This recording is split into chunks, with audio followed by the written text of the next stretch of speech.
ٹھیک ہے۔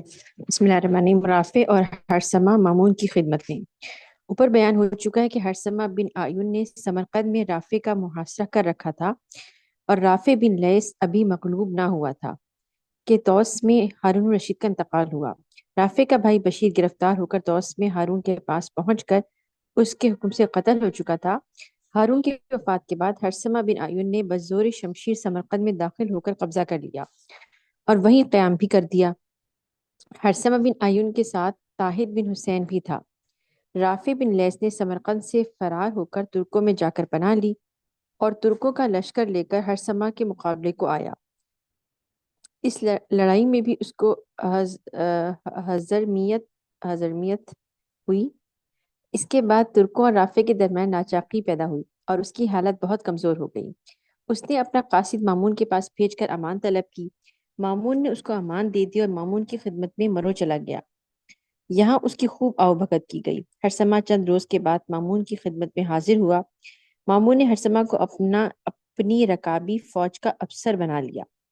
انہی ایام میں مامون نے عباس بن عبداللہ بن مالک کو ولایت دے کر حکومت سے معزول کر دیا۔ امین اور مامون کی اعلانیہ مخالفت۔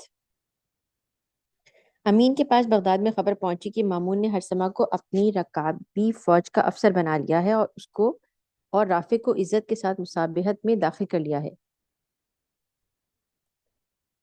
اور ولایت رئی سے عباس بن عبداللہ کو معزول کر دیا ہے۔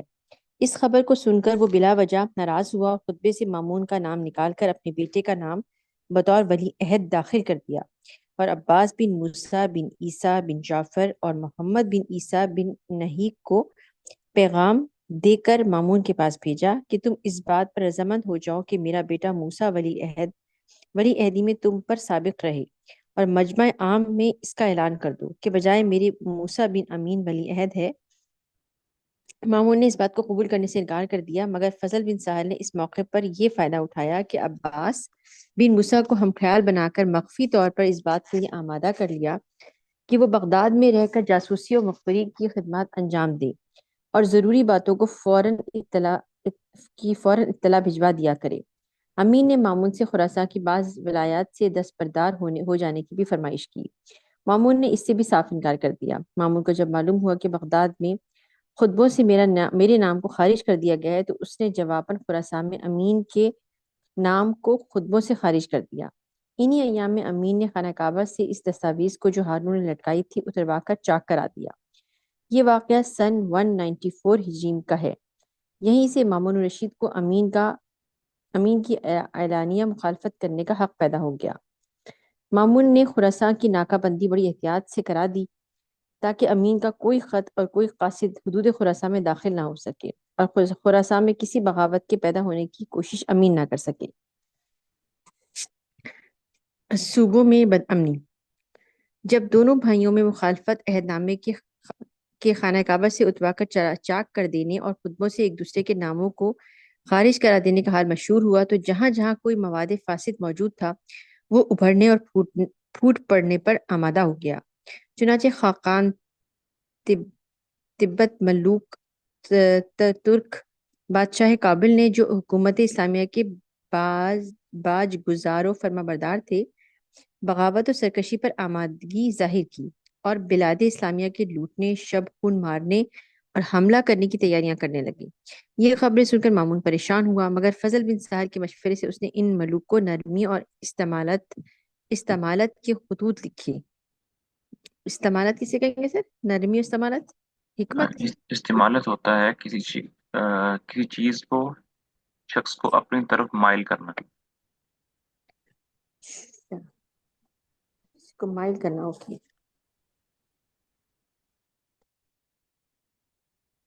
صحیح۔ اور بعض کا خراج معاف کر کے بعض کو اسی قسم کی اور رعایتیں دے کر صلح اور آتشی کے تعلقات کو مضبوط کر لیا۔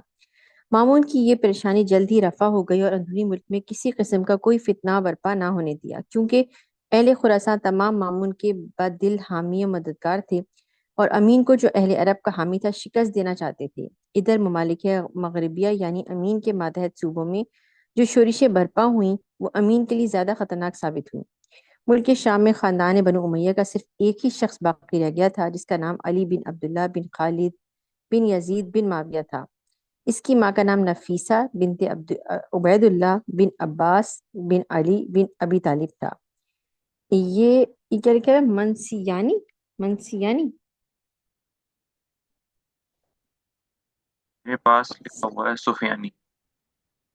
سفیانی، سفیانی سر۔ جی جی سفیانی۔ اوکے، یہاں پہ میم بنا ہوا ہے۔ یہ سفیانی کے نام سے مشہور تھا۔ وہ کہا کرتا تھا کہ میں صفین کے سرداروں یعنی معاویہ و علی کا بیٹا ہوں۔ یہ علم علم و صاحب شعور شخص تھا۔ امین و مامون کو آمادہ مقابلہ دیکھ کر اس نے ملک شام میں خروج کیا اور شام کے وہ قبائل جو بنو امیہ سے تعلق رکھتے تھے اس کے ساتھ ہو گئے۔ امین نے فوجیں شام کی طرف روانہ کی، لیکن ان کو شکست ہوئی۔ کئی برس تک ملک شام میں ہنگامہ برپا رہا۔ آخر سن 198 ہجری میں سفیانی بعض شامی و قبائل سے مغلوب ہو کر شام سے فرار ہو گیا اور شامیوں نے دمشق پر قبضہ کر لیا۔ امین نے جب خانہ کعبہ سے دستاویز عہد نامے کو اتار کر چاک کرا دیا اور داؤد بن عیسیٰ نے اس حکم کی تعمیل کرنے سے انکار کر کے مکہ اور مدینہ اور حجاز کے باشندوں کو سمجھایا کہ امین نے مامون پر ظلم کیا ہے، ہم نے خلیفہ ہارون رشید کے سامنے جو عہد کیا تھا اس پر قائم رہنا چاہیے، اور موسیٰ کی جو ایک شیر خوار بچہ ہے ہرگز بیت ولی عہدی نہیں کرنی چاہیے۔ داؤد بن عیسیٰ کی اس کوشش کا نتیجہ یہ ہوا کہ تمام اہل حجاز کے مامون کی خلافت کو تسلیم کر کے امین کا نام خطبے سے نکال دیا اور مامون ہی کو خلیفہ تسلیم کر لیا، اور داؤد بن عیسیٰ نے مکہ سے براہ بصرہ، فارس و کرمان جا کر مرو میں مامون رشید کو حجاز کی حالت سے آگاہ کیا۔ مامون نے خوش ہو کر اس کو اپنی طرف سے مکہ کا گورنر مقرر کر کے بھیج دیا۔ یہ واقعہ سن 196 ہجری کا ہے۔ غرض بغاوتوں اور سرکشیوں سے امین کو زیادہ نقصان پہنچا، مامون کو کوئی صدمہ نہیں پہنچا، جو دلیل اس بات کی ہے کہ امین کے اندر قابلیت ملکداری نہ تھی۔ رومی۔ ہارون رشید کے انتقال سے چند روز بعد قیصر روم نقفور بھی جنگ برجان میں مارا گیا۔ اس کی جگہ اس کا بیٹا تخت نشین ہوا۔ 2 مہینے کے بعد وہ بھی مر گیا۔ اس کی بہن کا داماد میکائیل بن جرجیس تخت نشین ہوا، اور دوسرے سال 194 ہجری میں رومیوں نے اس کے خلاف بغاوت کی تو وہ دارالسلطنت چھوڑ کر درویشوں راہبانوں میں جا شامل ہوا۔ تب رومیوں نے اپنے سپہ سالار الیون نامی کو تخت پر بٹھایا۔ غرض جس زمانے میں ہارون کی سلطنت میں اندرونی فسادات رونما ہو رہے تھے، اس زمانے میں رومیوں کی سلطنت بھی اس قسم کی پیچیدگیوں میں مبتلا تھی۔ امین و مامون کی زور آزمائی۔ سن 194 ہجری کے آخری ایام میں امین نے مامون کو ولی عہدی سے معزول کیا اور مامون نے امین کا نام خطبے سے نکال دیا۔ اس کے بعد امین نے یہی نہیں بلکہ اپنے بیٹے کو مامون کی جگہ ولی عہد بنایا، بلکہ اپنے بھائی مؤتمن کو بھی معزول کر کے اس جگہ اپنے دوسرے بیٹے عبداللہ کو ولی عہد بنایا، اور خطبوں میں موسیٰ و عبداللہ کا نام لیا جانے لگا۔ اب لڑائی اور زور آزمائی کے لیے امین و مامون کسی چیز کے انتظار کی ضرورت نہ تھی۔ فضل بن سہل کو مامون نے کیا لکھا ہوا ہے سر؟ بڑا مشکل سے ورڈ لگ رہا ہے، یہ کیا ہے؟ یہ ذو ریاستین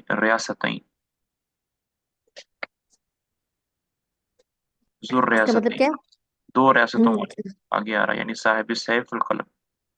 اچھا ٹھیک ہے۔ ذو الریاستین یعنی صاحب السیف و قلم کا خطاب دے کر اپنے مدار مہام سلطنت بنایا۔ طاہر بن حسین بن مصعب بن زریق بن اسد خزائی کو فوج کی سپہ سالاری سپرد کی گئی۔ فضل بن سہل نے سرحدی ولایت رئی میں جا کر وہاں کے جنگ آزمودہ سپاہیوں کو فراہم کیا اور اس سرحدی علاقے کے لوگوں کی ایک فوج بھرتی کر کے سپہ سالار کو سپرد کی۔ طاہر بن حسین نے ابو العباس خزائی کو لشکر رئی کا امیر مقرر کیا۔ ابو العباس نے رئی میں اپنے لشکر کو کیل ٹانکنے سے درست کیا۔ ادھر امین الرشید نے عصمت بن حماد بن سالم کو 1000 پیادوں کی جمعیت سے ہمدان کی طرف روانہ کر کے حکم دیا کہ تم ہمدان میں مقیم رہ کر اپنے مقدمۃ الجیش کو سادہ کی طرف روانہ کرنا۔ اس کے بعد امین نے ایک بڑا لشکر مرتب کر کے فضل بن ربیع کے مشورے سے علی بن عیسیٰ بن حامان کی سپہ سالاری میں مامون کے مقابلے کو خراسان کی طرف روانہ کیا۔ امین اور اس کے وزیر فضل بن ربی کی یہ سخت غلطی تھی کہ علی بن عیسیٰ کو سپہ سالار بنا کر خراسان کی طرف روانہ کیا۔ اہل خراسان علی بن عیسیٰ کے اس عہد گورنری سے ناخوش تھے۔ اس کے آنے کی خبر سن کر اہل خراسان اور بھی زیادہ لڑنے اور مارنے پر آمادہ ہو گئے۔ امین نے علی بن عیسیٰ کو نہاون، ہمدان، رقم، اصفہان اور بلاد جبل بطور جاگیر عطا کیے اور خزانہ خلافت سے ہر قسم کا سامان اور روپیہ ضرورت سے زیادہ دے کر 50,000 سواروں کے ساتھ رخصت کیا اور امال کے نام فرامین جاری کیے کہ علی بن عیسیٰ کی کمک کے لیے لشکر روانہ کریں اور ہر قسم کی امداد اس کو پہنچائیں۔ علی بن عیسیٰ امین کی ماں زبیدہ خاتون سے رخصت ہونے کے لیے حاضر ہوا تو اس نے مامون کے متعلق علی کو نصیحت کی کہ اس کو گرفتار کر کے کوئی بے ادبی کا برتاؤ نہ کرنا۔ شعبان سن 195 ہجری میں علی بن عیسیٰ بغداد سے روانہ ہوا۔ خود خلیفہ امین اور ارکان سلطنت بطریق مشایت اس لشکر کے ہمراہ روانہ ہوئی۔ یہ اس شان و شکو کا لشکر تھا کہ اہل بغداد نے اب تک ایسا عظیم الشان لشکر نہیں دیکھا تھا۔ علی بن عیسیٰ خلیفہ امین سے رخصت ہو کر رئی کے مقام قریب پہنچا تو اس کے ہمراہیوں نے رائے دی کہ ہراول اور مورچے قائم کرنے چاہیے، مگر علی نے کہا کہ طاہر جیسے شخص کے مقابلے میں مورچے قائم کرنے کی ضرورت نہیں ہے۔ طاہر بن علی کے قریب پہنچنے کی خبر سن کر رئی سے نکلا اور رئی سے 5 فرسنگ کے فاصلے پر دونوں کا مقابلہ ہوا۔ علی بن عیسیٰ کے ہمراہ 50,000 سے زیادہ فوج تھی اور طاہر بن حسین کے لشکر کی کل تعداد 4,000 فوج تھی۔ دونوں کی قوتوں کا یہ ایسا نمایاں فرق تھا کہ علی بن عیسیٰ نے صف آرائی کے وقت اپنی فوج سے کہا کہ ان لوگوں کو قتل کرنے کی ضرورت نہیں، بلکہ ان کو گھیر کر گرفتار کر لینا چاہیے۔ علی بن عیسیٰ کے عظیم الشان لشکر کو دیکھ کر طاہر بن حسین کے لشکر سے عین صف آرائی کے وقت کچھ لوگ فرار ہو کر علی بن عیسیٰ کے پاس چلے گئے تاکہ فتح مند ہونے والے گروہ کی شکست سے فائدہ اٹھائیں اور ہر قسم کے نقصان سے محفوظ رہیں، مگر علی بن عیسیٰ نے ان لوگوں کو پٹوا کر نکال دیا اور بعض کو قید کر دیا۔ اس سے طاہر بن حسین کو بہت فائدہ پہنچا، یعنی اس کے لشکر کا ہر متنفس لڑنے اور مارنے مرنے پر آمادہ ہو گیا۔ آخر لڑائی شروع ہوئی۔ ظاہر بن حسین نے میمنہ اور میسرہ کو علی بن عیسیٰ کے میسرہ اور میمنہ نے شکست دے کر بھگایا، مگر طاہر نے قلب لشکر کو لے کر علی کے قلب پر ایسا حملہ کیا کہ علی کا قلب شکست کھا کر پیچھے ہٹنے پر مجبور ہوا۔ یہ حالت دیکھ کر طاہر کے میمنہ اور میسرہ کے شکست خوردہ سپاہی لوٹے اور ہمت کر کے طاہر سے آ ملے۔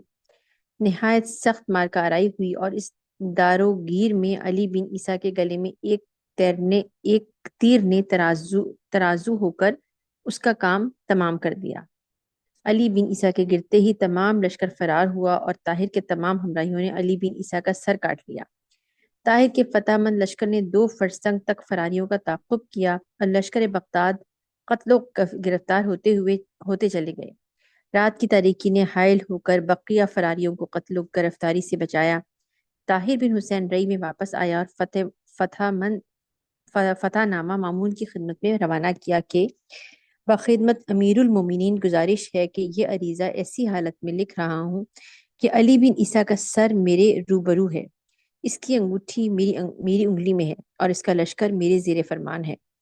3 دن کے عرصے میں یہ خط مرو میں فضل بن سہل کے پاس پہنچا۔ وہ لیے ہوئے مامون کی خدمت میں حاضر ہوا، فتح کی مبارکباد دی۔ اراکین دولت نے بطور امیر المومنین سلام کیا۔ 2 دن کے بعد علی کا سر بھی پہنچا، جس کو تمام ملک خراسان میں تشہیر کیا گیا۔ بغداد میں علی بن عیسیٰ بن حمان کے مقتول ہونے کی خبر پہنچی تو امین نے عبد الرحمن بن جبلہ انباری کو 20,000 سواروں کی جمعیت سے طاہر کے مقابلے کو روانہ کیا۔ عبد الرحمن بن جبلہ کو ہمدان اور بلاد خراسان کے سند گورنری بھی عطا دی گئی اور ان ملکوں کو فتح کر کے اپنی حکومت قائم کر لو۔ عبد الرحمن بن جبلہ نے ہمدان پہنچ کر قلعہ بندی کی۔ اس کا حال طاہر بن حسین کو معلوم ہوا تو وہ فوج لے کر ہمدان کی طرف گیا۔ عبد الرحمن بن جبلہ نے ہمدان سے نکل کر مقابلہ کیا۔ طاہر نے پہلے ہی حملے میں شکست دے کر بھگا دیا۔ عبد الرحمن نے ہمدان میں جا کر پھر تیاری کر کے شہر سے باہر نکل کر دوبارہ مقابلہ کیا۔ اس مرتبہ بھی شکست کھا کر ہمدان میں داخل ہو کر پناہ گزین ہوا۔ طاہر نے فوراً بڑھ کر شہر کا محاصرہ کر لیا۔ محاصرے نے طول کھینچا۔ اس وقفے میں طاہر نے یہ کیا ہے قزوین جی قزوین کو فتح کر لیا۔ عامل قزوین فرار ہو گیا۔ طویل محاصرے نے اہل شہر کو اذیت دی اور اذیت ہوئی۔ عبد الرحمن کو اندیشہ ہوا کہ کہیں اہل شہر ہی شبخون نہ ماریں، اس لیے اس نے طاہر سے امان طلب کی۔ طاہر نے اس کو امان دے دی اور ہمدان پر قبضہ کر لیا۔ طاہر طاہر کے امان دینے کی وجہ سے عبد الرحمن بلا روک ٹوک ہمدان میں رہتا تھا۔ ایک روز موقع پا کر عبد الرحمن نے اپنے ہمراہیوں کو مجتمع کر کے بحالت غفلت طاہر کے لشکر پر حملہ کیا۔ اس حملے میں طاہر نے عبد الرحمن کو شکست دے کر قتل کیا۔ عبد الرحمن کے ہمراہی جو قتل ہونے سے بچ گئے وہ بھاگ کر عبداللہ و احمد پسران حریشی سے جو بغداد سے عبد الرحمن کے لیے آ رہے تھے کی مدد کے لیے آ رہے تھے، ان دونوں پر اس قدر رعب طاری ہوا کہ بلا مقابلہ راستے ہی سے بغداد کی جانب واپس چلے گئے۔ طاہر نے یکے بعد دیگر شہروں پر قبضہ کرنا شروع کیا۔ حلوان پہنچ کر مورچے قائم کیے، خندقیں کھدوا کر خوب مضبوطی کر لے۔ ان فتوحات کے بعد مامون نے حکم جاری کیا کہ ہر شہر میں بیعت خلافت لی جائے اور ممبروں پر ہمارے نام کا خطبہ پڑھا جائے۔ فضل بن سہل کو مامون نے زبر ریاستین صاحب السیف و قلم کا خطاب دے کر اپنا وزیر اعظم اور مدار المہام، یہ مدار المہام کی میننگ کیسے؟ مدار المہام کا مطلب ہوتا ہے کہ جو امپورٹنٹ کام کرتے ہیں نا۔ اچھا، یہ کسی عہدے کو کہا گیا ہے کہ کیا نہیں، عہدے کا مدار نام المہام نہیں، بس یہ کہ اس کا جو اثر و رسوخ ہے، اتھارٹی ہے، اس کی بڑھ جائے بس۔ اچھا اچھا، صحیح، ٹھیک ہو گیا۔ فضل بن سہل کی نیابت و ماتحتی میں علی بن ہشام کو وزیر جنگ اور نعیم بن حازم کو وزیر مال اور دفتر انشاء کو محتمم مقرر کیا۔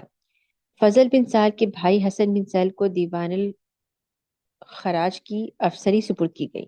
چلیں جی، یہاں تک پڑھیں انشاءاللہ۔ السلام علیکم۔ وعلیکم السلام۔